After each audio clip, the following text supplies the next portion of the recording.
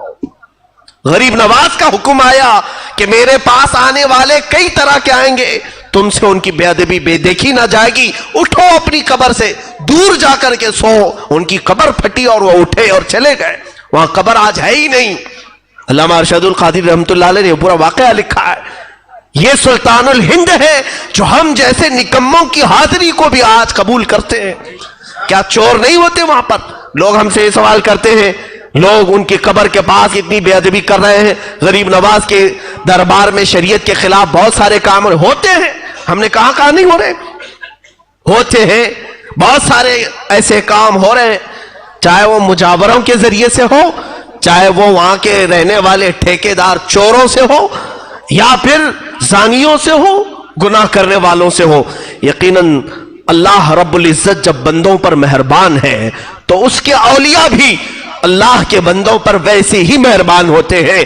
یہ غریب نواز لوگوں سے ناراض نہیں بلکہ ان کی توبہ کا انتظار کرتے ہیں. اس بندے کو ایک نہ ایک دن ٹھوکر لگے گی اور یہ پھر سے صحیح راستے پر آ جائے گا.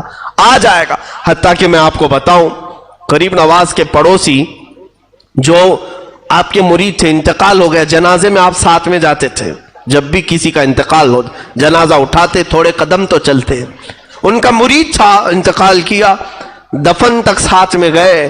حضرت خواجہ بختیار کاکی فرماتے ہیں دفن کرنے کے بعد جب لوگ پلٹے تو آپ اکیلے قبر کے پاس کھڑے رہ گئے. تھوڑی دیر کے بعد چہرے کا رنگ بدل گیا اور اس کے بعد تھوڑی دیر کے بعد الحمدللہ الحمدللہ کہنے لگے. پوچھا مریدوں نے, حضور یہ کیا ماجرا ہے؟ کہا بیعت بھی مریدی بھی عجیب چیز ہے. جو بیعت ہوتا ہے, پیر اور مرشد کی بیعت حاصل کرتا, یہ بھی عجیب چیز ہے. کہا کیا ہوا؟ کہا کہ یہ میرا مرید انتقال کر گیا, جیسے ہی اسے قبر میں رکھا گیا عذاب کے فرشتے اتر آئے, عذاب کے فرشتے اتر آئے اور میں سہم کر کے پیچھے آ گیا کہ اب شاید اسے عذاب ہوگا. اسی اسنا میں نے اپنے مرشد گرامی خواجہ عثمان ہارونی کو دیکھا اس کی قبر کے پاس. حضرت خواجہ عثمان ہارونی وہ عذاب کے فرشتوں کو روک رہے ہیں کہ اسے عذاب نہ دو, یہ میرے مریدوں میں سے. کہتے ہیں وہ فرشتے کہنے لگے تھا تو آپ کے مریدوں میں سے, لیکن آپ کے طریقے پر نہیں تھا, آپ کے راستے پر نہیں چل رہا تھا. حضرت خواجہ عثمان ہارونی نے کہا مجھے میرے رب سے ملنے دو, مجھے میرے رب سے بات کرنے دو. اور خواجہ عثمان ہارونی نے کہا اے رب العالمین, تو بھی جانتا ہے اور میں بھی جانتا ہوں اس چیز کو کہ یہ ہمارے طریقے پر نہیں چلا, لیکن اس نے دامن جو پکڑا تھا لوگ مجھے تانا دیں گے کہ عثمان ہارونی کا دامن پکڑا اور عذاب میں مبتلا ہو گیا. اے مولا, کیا تیرے دوست کو دنیا والے اس بارے میں تانا دیں تجھے گوارا ہے؟ رب العالمین کی طرف سے ندا ہے, اے عذاب کے فرشتوں چھوڑو, جاؤ تم دوسری جگہ پر, اس لیے کہ اس کا ہاتھ معین الدین کے دامن سے لگا ہوا ہے. سرکار غریب نواز نے خود یہ واقعہ بیان کیا, کہا بیعت بھی عجیب چیز ہے. وہ غریب نوازی آج تک قائم ہے. اللہ ہمیں وہ عظمت و ہیبت ہمارے سروں پر ہمیشہ سلامت رکھے. اور ادب ضرور رکھنا میرے عزیز و اجمیر جانے والوں سے گزارش ہے. اجمیر جا کر کے کوئی یہ نہ سوچنا کہ دل بہلا کر کے آ جاؤں. لوگ تھک جاتے ہیں تو سوچتے ہیں تھوڑا انٹرٹینمنٹ کر کے آؤں, ناچ گانے دیکھ کر کے آؤں. لوگ وہاں جا کر ہوٹلوں میں ٹی وی لگا کر بیٹھتے ہیں. اللہ کے ولی کے شہر میں جا کر, اللہ کے ولی کا شہر جہاں جاتے ہو آپ, یہ تو اجمیر مقدس ہے جہاں اولیاء کاملین پہنچتے ہیں. گلی کوچوں میں اولیاء ہوتے ہیں, اور وہاں ہم اگر بے ادبی کا مظاہرہ کرتے ہیں تو کہیں ایسا نہ ہو کہ قسمت ہمیشہ کے لیے محروم ہو جائے, ہمیشہ ہماری قسمت محروم نہ ہو جائے. اس لیے ادب کا دائرہ ایسا ملحوظ رکھو. اللہ اکبر. اعلیٰ حضرت فاضل بریلوی کی بات آتی ہے. آج میں یہ بات کہنا ضرور چاہوں گا, کچھ بے وقوف قسم کے لوگ جو ان پڑھ ہیں, جاہل ہیں, اور مجدد دین و ملت فاضل بریلوی پر اعتراض کرتے ہیں کہ بریلی والے اجمیر کا ادب نہیں کرتے. جو نہیں کرتا وہ بریلوی ہے ہی نہیں, وہ اعلیٰ حضرت کا ہے ہی نہیں, وہ رضوی ہے ہی نہیں جس نے غریب نواز کی گستاخی کی. یہ میں بڑی ذمہ داری کے ساتھ بات کر رہا ہوں. سرکار اعلیٰ حضرت فاضل بریلوی کے جو برادر محترم علامہ حسن رضا بریلوی ہیں, ان کا شعر آج بھی غریب نواز کے آستانے پر لکھا ہوا ہے. خواجہ ہند وہ دربار ہے اعلیٰ تیرا, کبھی محروم نہیں مانگنے والا تیرا. کسی اور کا شعر نہیں, بریلی والے کا شعر ہے, آج بھی لکھا ہوا ہے. اب یہاں پر میں یہ بتانا چاہوں گا کہ ابھی تعصب بہت آ چکا ہے پیر پرستی کا اور نفس پرستی کا. کچھ لوگوں کو ایسا لگتا ہے ہم شریعت کی بات کریں گے تو دھندا پانی ان کا بند ہو جائے. ہم کہتے ہیں شوق سے مرید بناؤ لیکن شریعت مصطفیٰ پر قائم ہو کر کے بناؤ.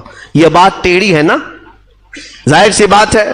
جب ہم یہ بات کہیں تو انہیں ایسا لگے گا کہ اب تو ہماری بہت ساری بندشیں یہ لگا رہا ہے, ہمیں عورتوں سے ملنے منع کرتا ہے, ہمیں ناجائز و حرام کام کرنے سے منع کرتا ہے, تو پھر ہم کیسے پیر رہیں گے؟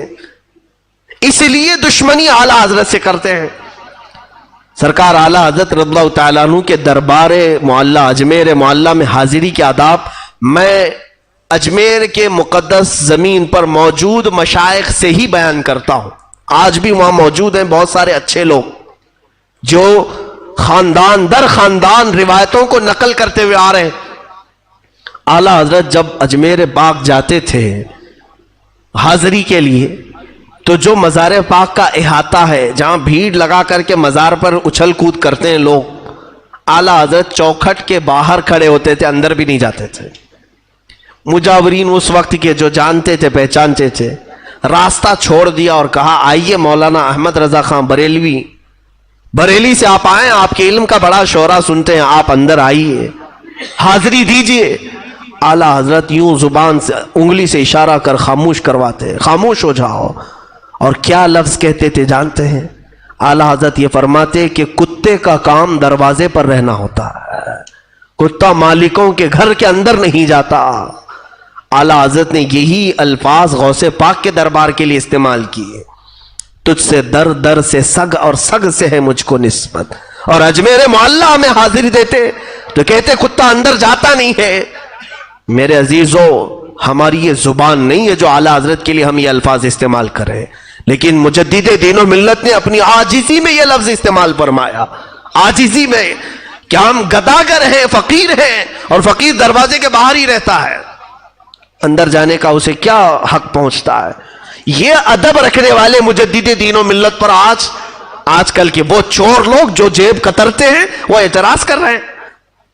عورتوں کو اندر کر کے پیسے نوچ لیں اور ان کا مال حرام طریقے سے کھا لے, وہ اس شان والے مجدد پر اعتراض کرے. بہت افسوس کی بات ہے. پڑھو, علم حاصل کرو, جہالت سے توبہ کرو, اور تمہیں پتہ چل جائے گا کہ اولیاء کا ادب کیسے کرتے تھے. آج تمہیں خود بھی ادب سیکھنا ہو تو ان اولیاء کو دیکھو کہ یہ کیسے ادب کرتے ہیں. بہرحال سرکار غریب نواز رضی اللہ تعالیٰ عنہ کا آخری وقت تھا. پہلی رجب سے آپ اپنے اس حجرے میں بند ہو گئے جس میں آج آپ آرام فرمائیں. جہاں پر آپ کی قبر ہے یہی آپ کا گھر تھا, یہی آپ کی جھونپڑی تھی جس پر گنبد بنا ہے. یہ حجرے کے دروازے آپ نے بند کر لیے. پہلی رجب کو جو گئے دوسری میں باہر نہیں, تیسری میں باہر نہیں, چوتھی میں نہیں, پانچویں میں نہیں, 6 رجب تک دروازہ نہیں کھلا. نہ کوئی پانی باہر سے گیا ہے, نہ کوئی کھانا باہر سے گیا ہے. مریدین انتظار میں تھے کہ شیخ اب نکلیں گے کہ اب تب نکلیں گے. 6 رجب تک ذکر اللہ کی آواز آتی تھی جو سرکار غریب نواز رضی اللہ تعالیٰ عنہ کا خاص ذکر تھا. لیکن اچانک 6 رجب المرجب کی دوپہر کے وقت ظہر کا وقت تھا, ذکر کی آواز بند ہو گئی. ذکر کی آواز بند ہوئی تو موجود جو آپ کے مریدین متوسلین تھے دروازہ توڑ کر جب وہ اندر گئے تو دیکھا ایک چارپائی پر آپ نہایت ہی آرام سے سوئے ہیں. آپ کی پیشانی سے پانی کے قطرے ٹپک رہے ہیں اور جسم ایسا لگتا تھا جیسے کوئی غسل دے کر کے سلایا ہے. بہت ہی نفیس اور عمدہ خوشبو اس چارپائی سے آ رہی ہے. اور جو موجود بزرگ ہیں وہ فرماتے ہیں جیسے ہی ہم نے غریب نواز کو پیشانی پر بوسہ دینے کا ارادہ کیا، آپ کی پیشانی پر واضح طریقے سے یہ لکھا ہوا دیکھا، ھذا حبیب اللہ مات فی حب اللہ، یہ اللہ کا حبیب ہے، اللہ کی محبت میں چلا گیا۔ یہ جملہ آج بھی دربار غریب نواز کی چوکھٹ پہ لکھا ہوا ہے۔ آج جانا تو اس جملے کو دیکھنا کہ غریب نواز کی وفات کے وقت آپ کی پیشانی پر یہ جملہ لکھا ہوا تھا، وہ اللہ والا اللہ کی محبت میں دنیا سے گیا ہے اور ہزاروں کو نواز کر کے گیا، اب بھی نواز رہا ہے۔ دربار غریب نواز میں ہماری یہ عقیدت قبول ہو جائے۔ مولا ہم اجمیر پہنچ نہ سکے، ہم بڑی دور ہیں، مگر ہماری آوازیں اجمیر تک تو پہنچا دے، اس غریب نواز کے دربار تک ہم غریبوں کی آہیں پہنچا دے، ہمارے سوالات وہاں تک پہنچا دے۔ اے رب ذوالجلال، عطا تو ہی کرتا ہے، مگر مولا دروازے غریب نواز سے ہم تیری بارگاہ میں سوال کرتے ہیں۔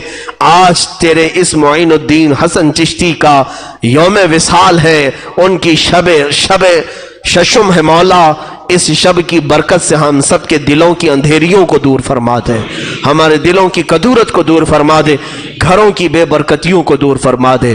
اللہم ربنا وآتنا ما وعدتنا علی رسلک ولا تخزنا یوم القیامہ انک لا تخلف المیعاد۔ ختم خواجگان کرنے کا میں نے آپ سے اعلان کیا تھا، مختصر طریقے سے باادب ہو کر بیٹھ جائیں، دو زانو ہو کر، جیسے نماز میں قعدے میں آپ بیٹھتے ہیں۔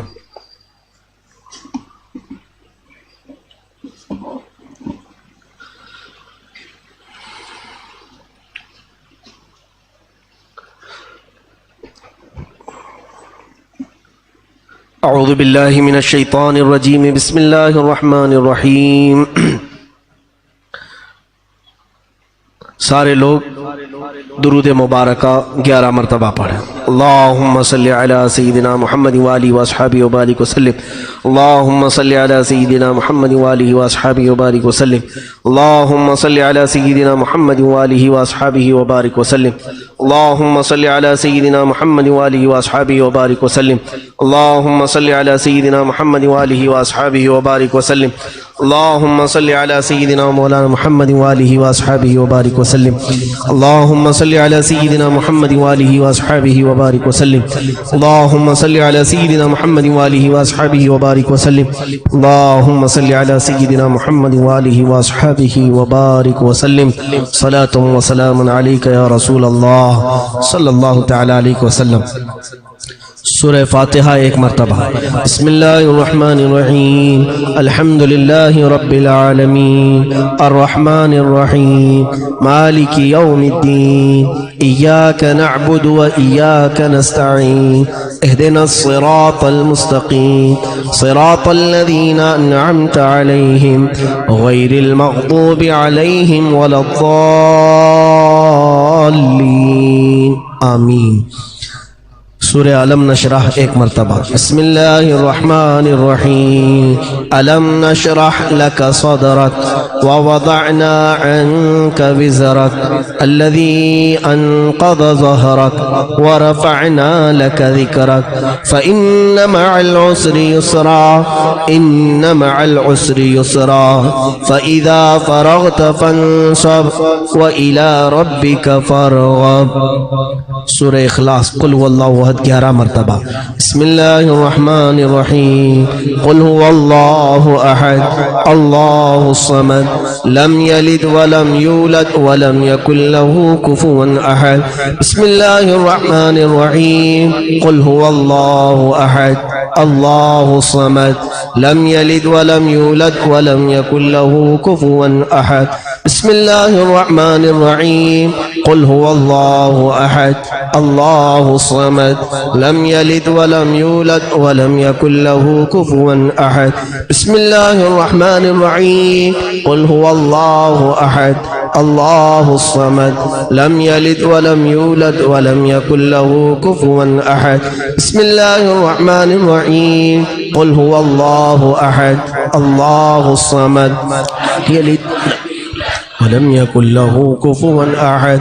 بسم الله الرحمن الرحيم، قل هو الله أحد الله الصمد لم يلد ولم يولد ولم يكن له كفوا أحد بسم الله الرحمن الرحيم قل هو الله أحد الله الصمد لم يلد ولم يولد ولم يكن له كفوا أحد بسم الله الرحمن الرحيم قل هو الله أحد الله الصمد لم يلد ولم يولد ولم يكن له كفوا أحد بسم الله الرحمن الرحيم قل هو الله أحد الله الصمد لم يلد ولم يولد ولم يكن له كفوا أحد بسم الله الرحمن الرحيم قل هو الله أحد الله الصمد ولم يكن له كفوا أحد بسم الله الرحمن الرحيم قل هو الله أحد الله الصمد لم يلد ولم يولد ولم يكن له كفوا أحد ایک بار سورہ فاتحہ بسم اللہ الرحمن الرحیم الحمد للہ رب العالمین الرحمن الرحیم مالک یوم الدین ایاک نعبد و ایاک نستعین اہدنا الصراط المستقیم صراط الذین انعمت علیہم غیر المغضوب علیہم ولا الضالین آمین درود پاک 11 بار اللهم صل على سيدنا محمد وآله وأصحابه وبارك وسلم اللهم صل على سيدنا محمد وآله وأصحابه وبارك وسلم اللهم صل على سيدنا محمد وآله وأصحابه وبارك وسلم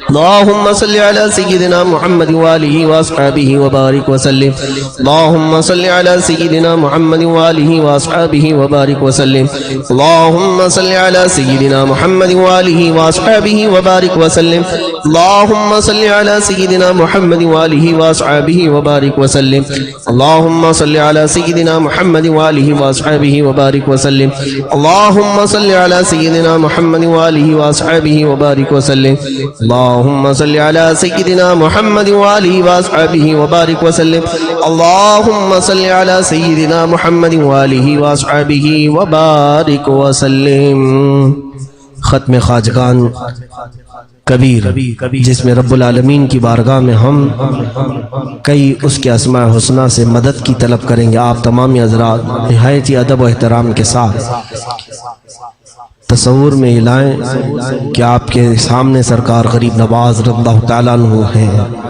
اور ان کے وسیلے سے آپ مولا کی بارگاہ میں اپنی جملہ پریشانیاں اپنی تمام مصیبتیں دور ہونے کی دعا کر رہے ہیں اور رب العالمین کے دربار میں آپ پکار رہے ہیں. وہ بادام ہوں تو تقسیم کر دیں. سب کے پاس جو بادام منگوائے گئے تھے وہ جو سب کو تقسیم کرے اور وظیفہ مکمل ہونے کے بعد اس بادام پر دم کر کے رکھ لیں. اب میں جس طرح سے پڑھاؤں اس انداز سے پڑھیں. بسم اللہ الرحمن الرحیم یا قاضی الحاجات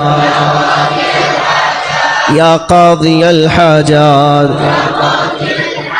یا قاضی الحاجات یا قاضی الحاجات یا قاضی الحاجات یا قاضی الحاجات یا قاضی الحاجات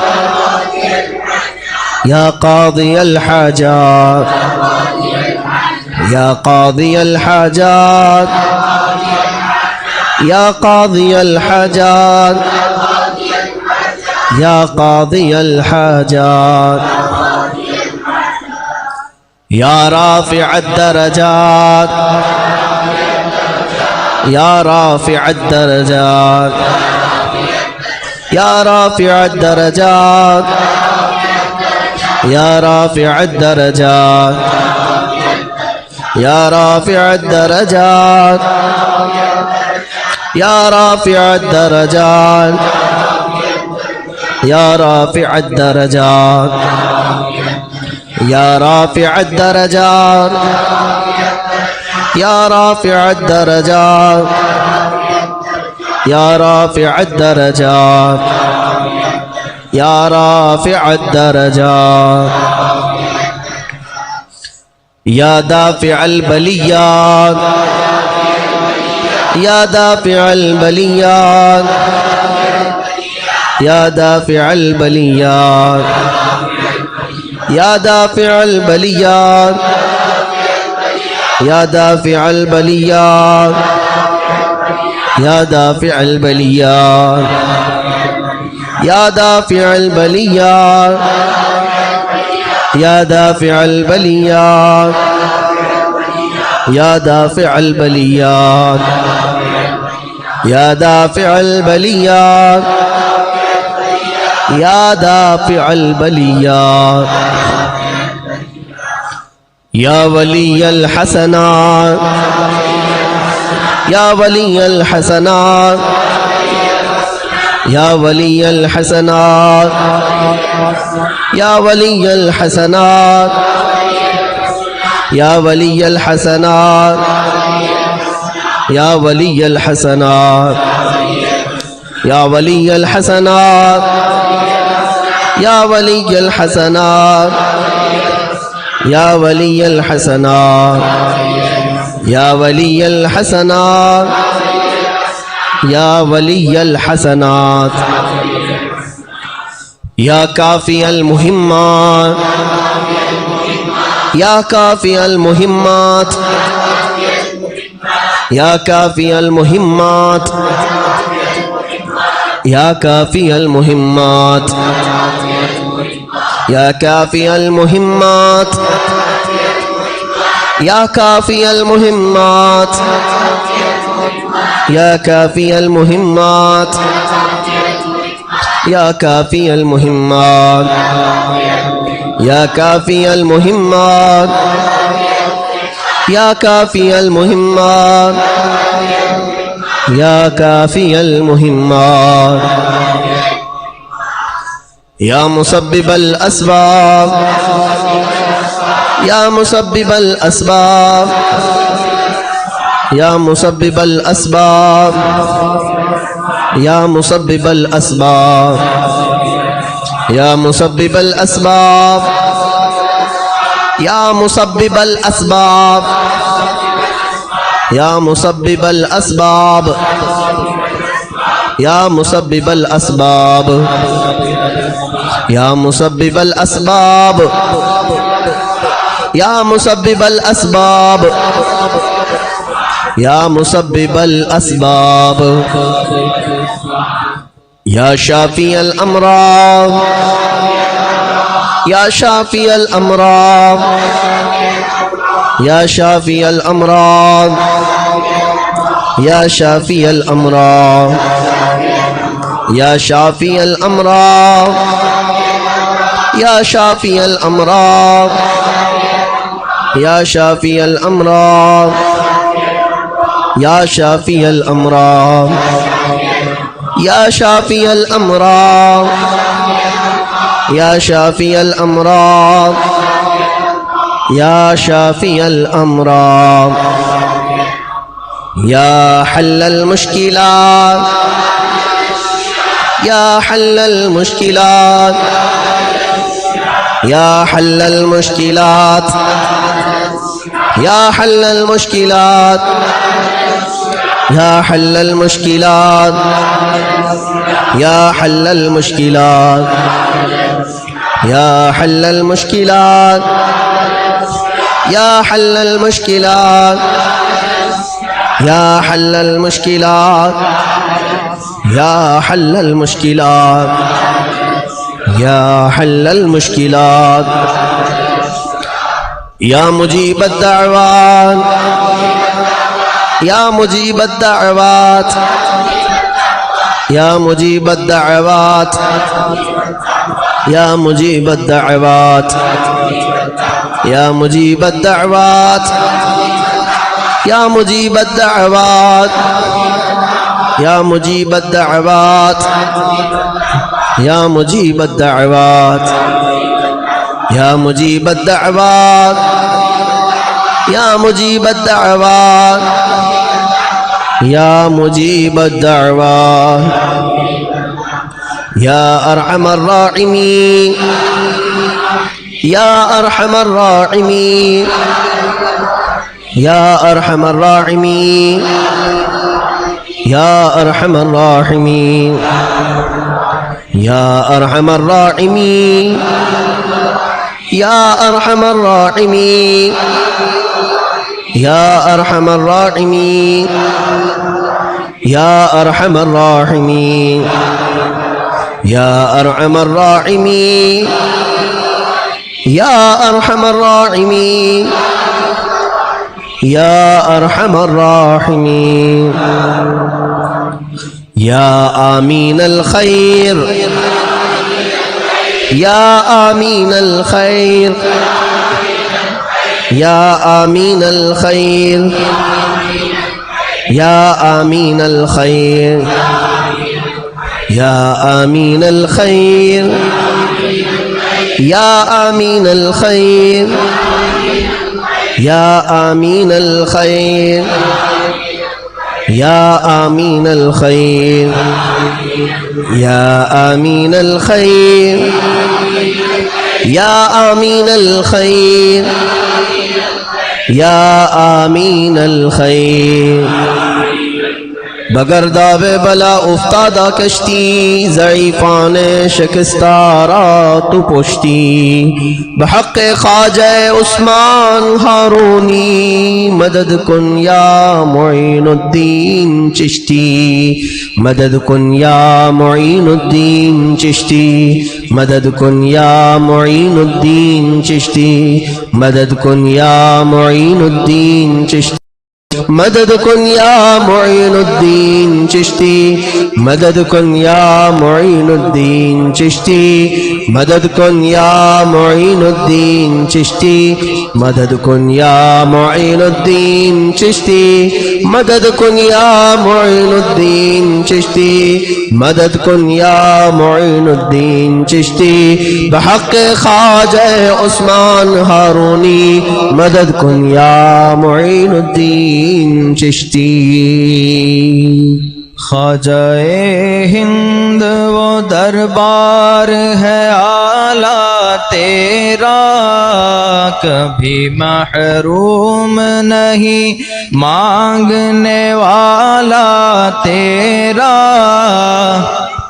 خواجہ ہند وہ دربار ہے اعلیٰ تیرا کبھی محروم نہیں مانگنے والا تیرا کبھی محروم نہیں مانگنے والا تیرا گلشن ہند ہے شاداب کلیجے ٹھنڈے گلشن ہند ہے شاداب کلیجے ٹھنڈے واہ اے ابر کرم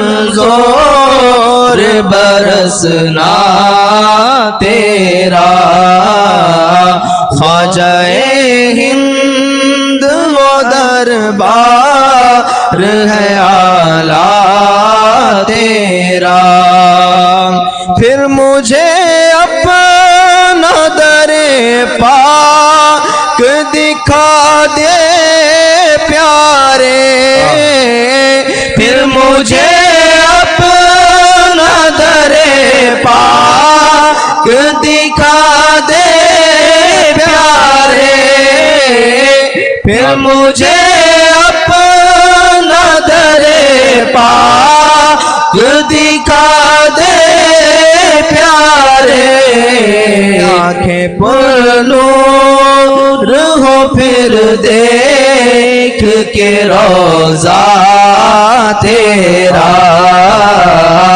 آنکھیں پر نور ہو پھر دیکھ کے روضہ تیرا خواجہ ہند وہ دربار ہے اعلیٰ تیرا محی الدین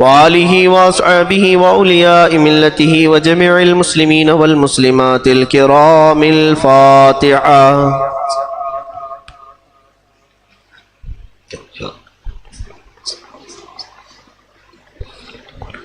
الہ العالمین رب العالمین، ہم نے جو کچھ بھی تلاوتیں کی ہیں، جو کچھ بھی اس مسجد پاک میں ذکر و اذکار، درود و سلام بیان کیا ہے، مولا سب کو اپنی بارگاہ میں شرف قبولیت عطا فرما. جو کچھ اس میں غلطیاں، کوتاہیاں، کمیوں، بیشیاں ہوئی اپنے فضل و کرم سے معاف فرما. اے رب کریم، آج کی اس شب پاک میں ہم نے جو کچھ بھی پڑھا ہے، اس کا ثواب تیرے حبیب اکرم احمد مجتبی محمد مصطفیٰ صلی اللہ تعالیٰ علیہ وسلم کے دربار عالی جاہ میں نظر کرتے ہیں، مولا قبول فرما. تیرے رسول کریم صلی اللہ علیہ وسلم کے صدقہ و توسل تمام انبیاء کرام علیہ السلام، خلفائے راشدین، صحابہ کرام، صحابیات، ازواج مطہرات، بنات طیبات، شہداء کرام، صالحین، ائمہ مجتہدین، جملہ اولیاء کرام، تمام مومنین، مومنات، مسلمین، مسلمات کی روحوں کو نظر کیا قبول فرما. خصوصاً بالخصوص سلطان الہند، معین الہند، عطائے رسول، غریب نواز سرکار معین الدین حسن چشتی قدس اللہ سرہ الشریف رضی اللہ تعالیٰ عنہ وارضاہ عنا، اجمیری کی بارگاہ میں نظر ہے، مولا قبول فرما. اے رب کریم، تیرے اس حبیب و محبوب ولی پاک کے وسیلے سے ہم سب کی حاجتیں پوری فرما دے، ہماری مصیبتوں کو دور فرما دے. اے رب ذوالجلال، تیرے نبی نے فرمایا صالحین کے ذکر کے وقت تیری رحمتیں اترتی ہیں. مولا ہم سب تیری رحمتوں کے طلبگار ہیں، ہم سب پر تو اپنی رحمت خاص نازل فرما، ہمارے گھروں سے بے برکتی کو دور فرما دے. اے خلاق العالمین، حلال روزیوں میں خوب وسعتیں اور برکتیں عطا فرما، ہم سب پر حرام روزیاں بند فرما دے. اے الہ العالمین، سرکار غریب نواز کا واسطہ ہم سب کو کسی اور کا محتاج نہ بنا، مولا تیرا اور تیرے محبوبوں کے دربار کا گداگر بنا دے. اے پالنہار حقیقی، تیرے دربار میں التجا ہے، مولا ہم سب کو بری بیماریوں سے بچا، خاص طور پر ہمیں، ہمارے خاندانوں کو کینسر اور ایڈس جیسی مہلک بیماریوں سے بچا لے. اے رب ذوالجلال، خصوصاً ہم سب کو گناہوں کی بیماری سے بچا لے، مولا گناہوں کے امراض سے شفا عطا فرما. اے رب کریم، خلاق العالمین، ہم سب کی آنکھوں نے ہزار گناہ دیکھے، مولا دنیا بہت رنگین ہے. اے پالنہار حقیقی، ان آنکھوں کے بند ہونے سے پہلے ہماری ان آنکھوں کو غریب نواز کے جلوے عطا فرما. میں گنہگار ہوں اور بڑے مرتبوں کی خواہش، تو کریم ہے خدایا، تیری بندہ پروری ہے. مولا تجھے صدقہ اور واسطہ دیتے ہیں پیران پیر غوث العظم دستگیر اور خواجہ خواجہ غریب نواز کا. مولا ہمارا چہرہ تیرے نبی کے دربار میں دکھانے کے قابل بنا دے.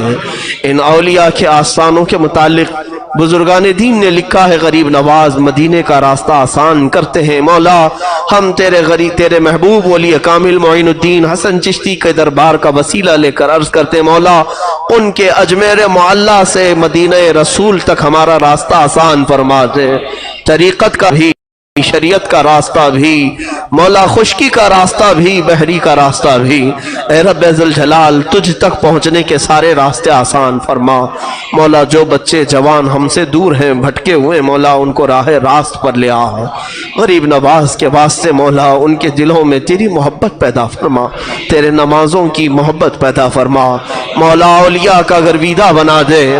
دنیا نے انہیں عیاش اپنے جال میں جو پھانس رکھا ہے، اے کریم خدا ان کے چنگل سے ان بچوں کو آزاد کر دے.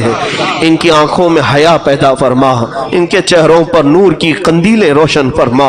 اے رب ذوالجلال، تجھے واسطہ غریب نواز کا، ان کے سلسلے چشتیہ میں جو ہم موجود ہیں، ان کا جو بھی فیض ہم تک پہنچ رہا ہے، اس فیض کے صدقے مولا اس پورے محلے کو بری آفتوں سے بچا لے. مولا ان تمام مسلمانوں کے گھروں میں عشق مصطفیٰ کی شمع روشن فرما دے. یہاں کے ہر گھر سے مولا سنت رسول کی بہاریں چمکنے لگے. اے الہ العالمین، یہاں کا ہر بچہ تیرے حبیب کے گن گائے ہیں. مولا دنیا کے گانے اور نغموں سے ان کی زبانوں کو پاک کر دے. اے رب کریم، تیرے ذکر جلی و خفی میں ہم سب کو لذتیں عطا فرما.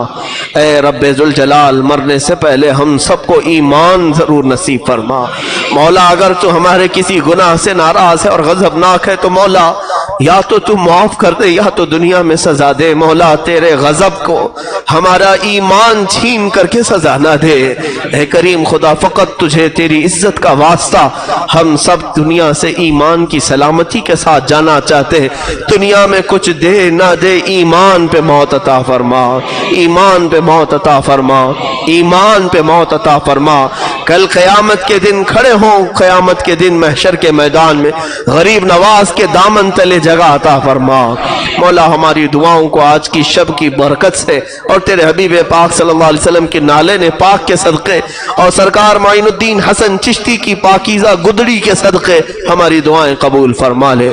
ان اللہ و ملائکتہ یصلون علی النبی یا ایھا الذین آمنوا صلوا علیہ وسلموا تسلیما.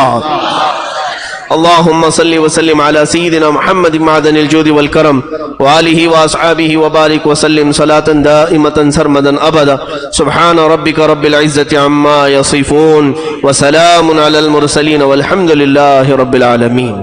اپنے پاس جو بادام ہوں تو اس پر دم کر لیں اور سارے لوگ تقسیم کر لیں. اور شیرینی باہر ہے توشہ شریف, اس کو بھی ساتھ لیتے جائیں.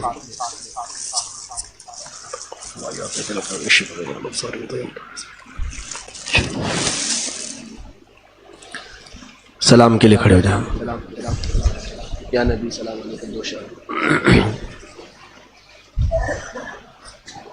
کیا کہوں آقا میں کیا ہوں, بندے غوث الورا ہوں, خواجہ کے در کا گدا ہوں, خادم احمد رضا ہوں. یا نبی سلام علیکہ, یا رسول سلام علیکہ, یا حبیب سلام علیکہ, صلوات اللہ مصطفیٰ خیر الورا ہو,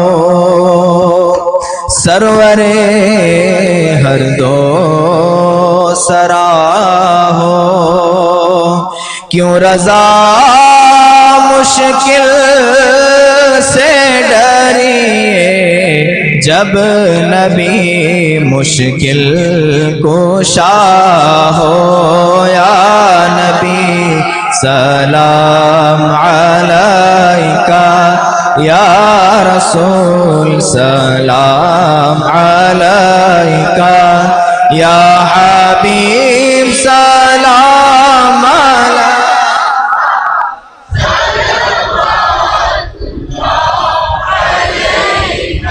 دعواهم فيها سبحانك اللهم وتحيتهم فيها سلام وآخر دعواهم ان الحمد لله رب العالمين. جب میں واپسی ہو یا اللہ, جب میں واپسی ہو یا اللہ, لب پہ جاری ہو بس لا الہ الا اللہ محمد رسول اللہ.